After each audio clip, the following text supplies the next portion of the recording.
Católicos para Gloria de Dios presenta Encuentro con los Santos.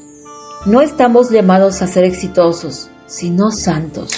Hoy, 17 de abril, la Iglesia conmemora a la Beata María de la Encarnación. Acompáñame a conocer un poco más de su historia.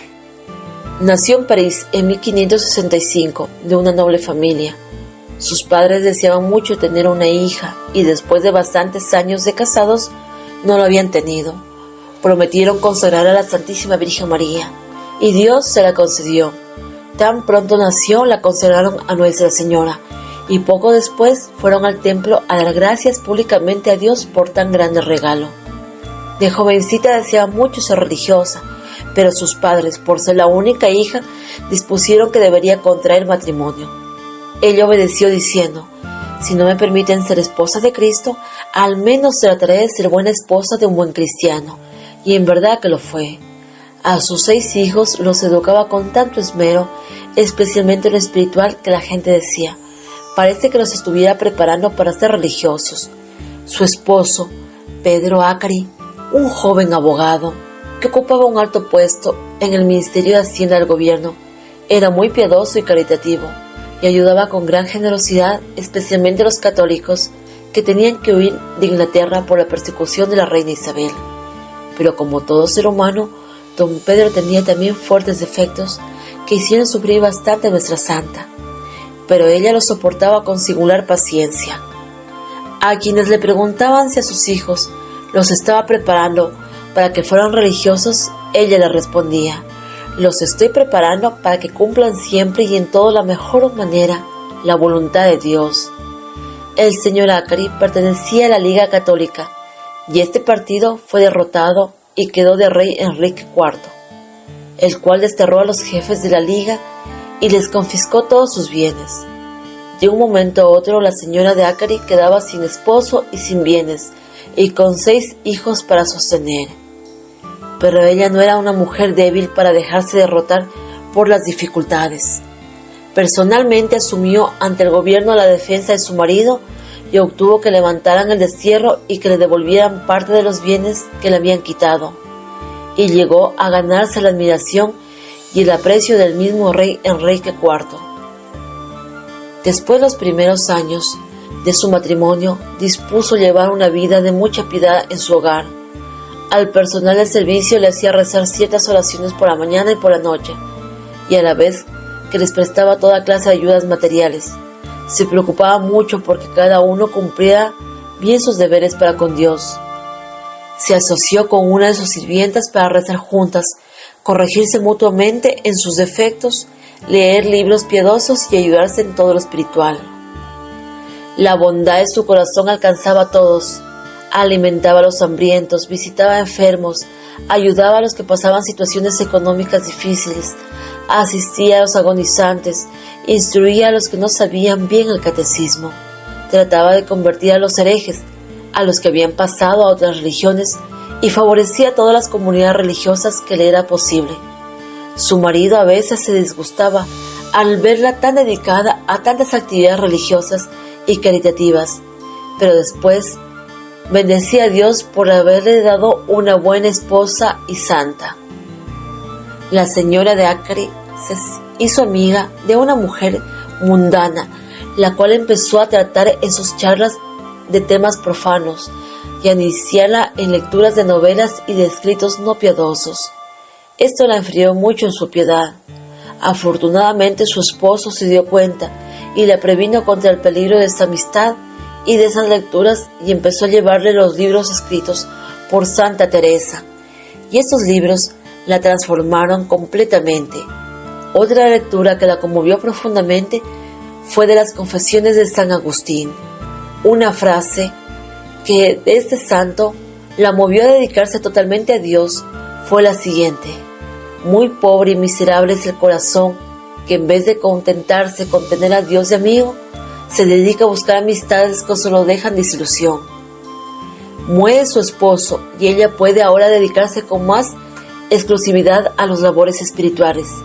Arregla todo lo de la mejor manera para que sus hijos sigan recibiendo la mejor educación posible, y ella dirige todos sus esfuerzos a una labor que le ha sido confiada en una visión. Un día, mientras estaba orando, después de haber leído unas páginas de la autobiografía de Santa Teresa, siente que esta santa se le aparece y le dice: tú tienes que esforzarte porque mi comunidad de las carmelitas logre llegar a Francia.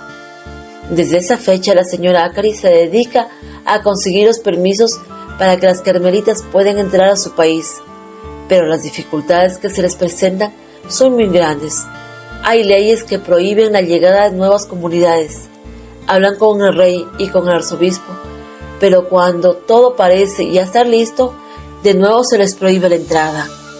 Una nueva aparición de Santa Teresa viene a recomendarle que no se canse de hacer gestiones para que las religiosas carmelitas puedan entrar a Francia, porque esta comunidad va a hacer grandes labores espirituales en este país. Por sus ruegos,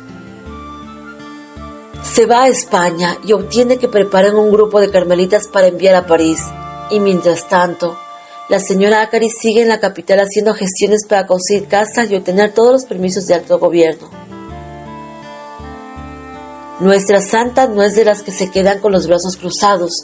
Sabe que a París ha llegado el famoso obispo San Francisco de Sales a predicar una gran serie de sermones, y lo invita a su casa, y este santo apóstol, que es admirador incondicional de los escritos de Santa Teresa, se le convierte en su mejor aliado y habla con las más altas personalidades y le ayuda a conseguir los permisos que necesitan. Otro que les ayudó mucho fue el abad de los Cartujos, que era su confesor, y entre todos lograron conseguir del Papa Clemente VIII un decreto que permitieron la entrada de las hermanas a Francia. Un ideal conseguido. En 1604 llegaron a París las primeras hermanas carmelitas. Iban dirigidas por dos religiosos que después serían beatas, la beata Ana de Jesús y la madre Ana de San Bartolomé.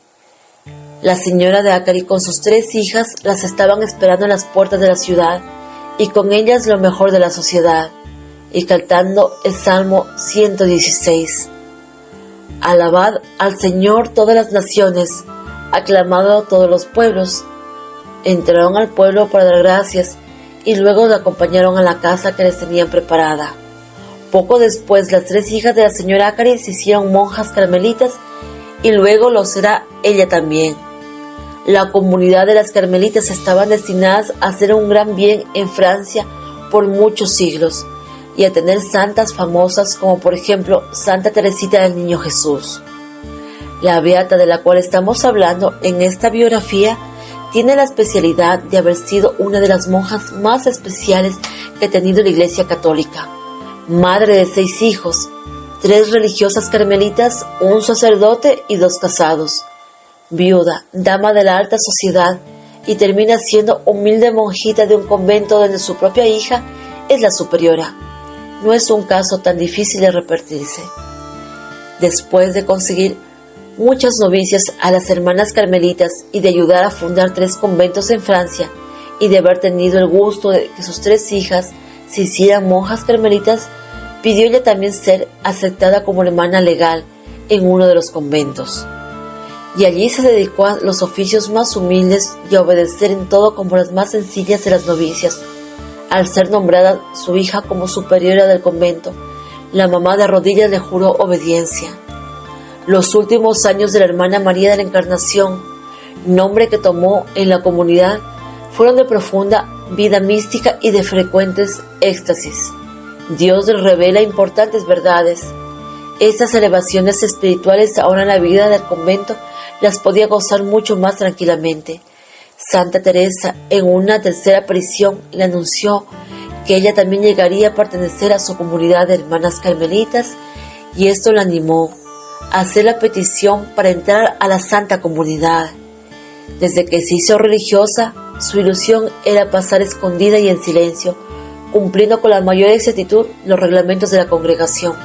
Las monjitas empezaron pronto a presenciar sus éxtasis, y les parecía que esta venerable señora era ante Dios como una niñita sencilla, pura y obediente, que tenía su cuerpo acá en la tierra, pero que ya su espíritu vivía más en el cielo que en el mundo.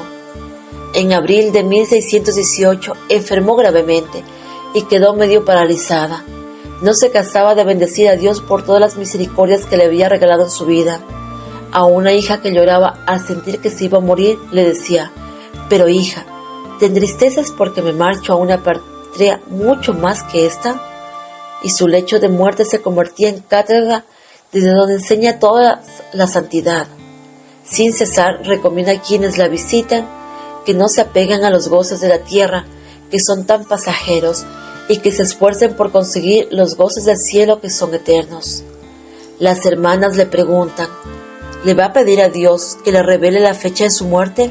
Y responde: «No, yo no lo he pedido a Dios nuestro Señor, es que tenga misericordia de mí en esta hora final». Otra le pregunta: ¿qué le pediría a Dios al llegar al cielo? «Le pediré que en todo y en todas partes se haga siempre la voluntad de su querido Hijo Jesucristo». El 16 de abril de 1618 tiene un éxtasis y al final de él una monjita le pregunta: «¿Qué hacía, hermana, durante este rato?». Y le responde: «Estaba hablando con mi buen Padre Dios». Luego, con una suave sonrisa, se quedó muerta. Santa María de la Encarnación, tú que fuiste esposa y madre de 6 hijos y vida religiosa, que siempre aceptaste cada situación difícil como venida de la mano de Dios, ayúdame a sacar adelante las gestiones relacionadas con mi familia. Protégenos, sé nuestra guía en las decisiones y haznos fuerte ante los problemas. Haz que nunca perdamos la alegría y la paciencia, que seamos generosos y detestemos la avaricia y la codicia. Ayúdanos a que Dios sea lo primero en nuestra vida en medio de los avatares. Consíguenos por tu intercesión llegar al cielo, y por mi ejemplo y mi apostolado que muchas otras personas también disfruten de la felicidad junto al Señor y la Virgen. Amén. Si te está gustando nuestro contenido y quieres seguir recibiendo más mensajes inspiradores y reflexiones católicas, no olvides compartir este video con familiares y amigos, además de suscribirte para poder no perderte ninguna de nuestras próximas publicaciones. Su apoyo es de gran ayuda para poder llegar a más personas y difundir la palabra de Dios. Gracias por ser parte de esta gran comunidad católica. Hasta pronto.